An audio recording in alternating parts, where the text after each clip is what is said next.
आज जय हिंद फाउंडेशन अहिल्यानगरच्या माध्यमातून आमच्या फाउंडेशनचे सदस्य आदरणीय आदिनाथ आढाव माजी सैनिक जे सध्या central bank pipeline road Ahilyanagar या ठिकाणी सेवा देत आहेत, यांच्या वतीनं आज या कोल्हार घाट आगळगाव रोड सदोबाचं डोंगर या ठिकाणी वन विभागाच्या पाणवठ्यामध्ये आपण एक टँकर पाण्याचं टाकलेलं आहे।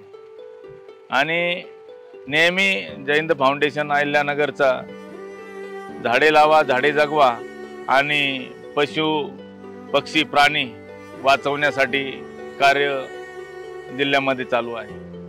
आज आपण जर पाहिलं तर वन विभागाच्या जे पाणवठे आहेत या पाणवठ्यामध्ये जर आपण पाणी टाकलं तर या डोंगराळ भागातील पशु असतील, पक्षी असतील, प्राणी असतील, हे सर्व या ठिकाणी येऊन पाणी पिऊ शकतात।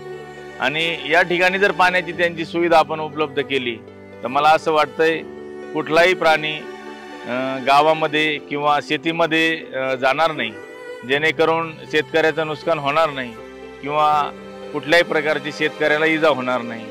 म्हणून जर आपण सर्वांनीच जर ठरवलं की या उन्हाळ्यामध्ये ज्यांना ज्यांना शक्य होईल अशा व्यक्तींनी वन विभागाच्या पाणवठ्यामध्ये आपल्या सहकार्यातून एक टँकर जर आपण आठवड्याला या ठिकाणी टाकलं तर मला असं वाटतंय बिबट्या असेल किंवा इतर वन्य प्राणी असतील, हे प्राणी या ठिकाणी जर त्यांना पाणी मिळालं तर ते गावाच्या दिशेने किंवा शेतकऱ्याच्या जमिनीच्या दिशेने येणार नाहीत आणि त्यामुळं शेतकऱ्याचं नुकसान देखील थांबल। म्हणून या कडक उन्हाळ्यामध्ये ज्यांना ज्यांना शक्य होईल पशु पक्षी आणि प्राणी वाचवण्यासाठी आपण समोर यावं। आपल्या घरावर छतावर पाणी त्या ठिकाणी आपण जरी ठेवलं तरी मला असं वाटतं की ते चिमण्या असतील, कावळे असतील, अनेक पक्षी त्या ठिकाणी पितील। थोडेसे बाजरीचे दाणे जरी आपण त्या छतावर किंवा इतर ठिकाणी टाकले तर त्या पशुपक्ष्यांना त्या ठिकाणी खूप मोठा फायदा होईल। जर आपण पशुपक्षी जर आपण वाचवले तर मला असं वाटतं हे पर्यावरणाचं संतुलन खऱ्या अर्थानं चांगलं राहील। आणि पर्यावरणाचं संतुलन जर चांगलं राहिलं तर येणाऱ्या काळामध्ये आपल्या सर्व शेतकरी बांधवाला आणि सर्वांनाच एक सुखी जीवन जगण्याचा आनंद त्या ठिकाणी प्राप्त होईल। म्हणून या उन्हाळ्यामध्ये सर्वांना जय हिंद फाउंडेशन अहिल्यानगरच्या वतीनं आपणास विनंती आहे की आपण पशु पक्षी प्राणी वाचवण्यासाठी आपण जय हिंद फाउंडेशनच्या या मोहिमेमध्येही सहभागी झालात तरी चालेल। आपल्याला जर एखादं पाण्याचं टँकर टाकायचं असेल तरी आपण आमच्याशी संपर्क केला तरी आपण त्या ठिकाणी पाणी टाकू किंवा आपण स्वतःहून जरी टँकर या ठिकाणी पाठवलं तरी आपलं आमच्या वतीनं या ठिकाणी कौतुक असेल। कारण पशु पक्षी प्राणी या उन्हाळ्यामध्ये आपलं वाचवणं हे मानवाचं प्रथम कर्तव्य आहे आणि हे जर कर्तव्य आपण पार पाडलं तर आपला येणारा काळ खऱ्या अर्थानं सुखाचा, समृद्धीचा, आनंदाचा राहील, यात कुठल्याही प्रकारची शंका नाही। पुन्हा एकदा मी जय हिंद फाउंडेशन अहिल्यानगरच्या वतीनं आपल्या सर्वांना विनंती करतो, या वर्षीचा उन्हाळा फार कडक आहे आणि या कडक उन्हाळ्यामध्ये वन्यजीव पशु पक्षी प्राणी साठी आपण योगदान द्यावं आणि आपापल्या पद्धतीनं जिथं ज्या ठिकाणी शक्य होईल त्या ठिकाणी पाण्याची व्यवस्था करावी, ज्या ठिकाणी शक्य होईल त्या ठिकाणी पशुपक्ष्यासाठी आपण चाऱ्याची व्यवस्था करावी आणि पशुपक्षी प्राणी वाचवण्यासाठी आपण या ठिकाणी बहुमोल कार्य करावं अशी मी आपल्यास विनंती करतो।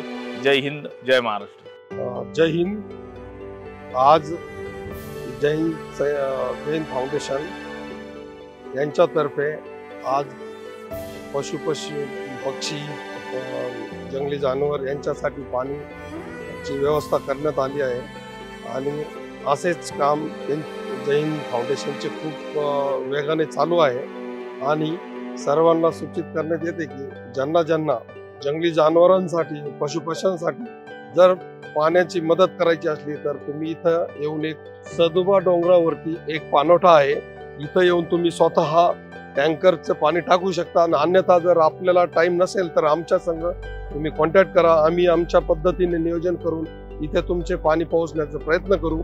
आणि हे खूप चांगले आहे की यावेळेस खूप उन्हाळा आहे आणि पाण्याची जनावरांसाठी पाण्याची खूप जरूरत आहे, कारण की इथं जर आपण पाणी टाकले तर शेतकऱ्यांच्या खाली बिबटे जाण्याची शक्यता कमी राहील, कारण की पाण्यासाठी ते शेताकडे आपल्या गावाकडे येतात।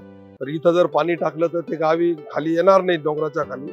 तर हे खूप पुण्याचं काम आहे आणि जय हिंद फाउंडेशनचं जितकं कौतुक करावं तितकं कमीच आहे आणि खूप खूप जैन फाउंडेशनचे अध्यक्ष शिवाजी पालवे यांनी खूप मोलाचे काम त्यांचे चालू आहे आणि खूप सामाजिक कार्य त्यांचं खूप चांगलं चालू आहे. जय हिंद.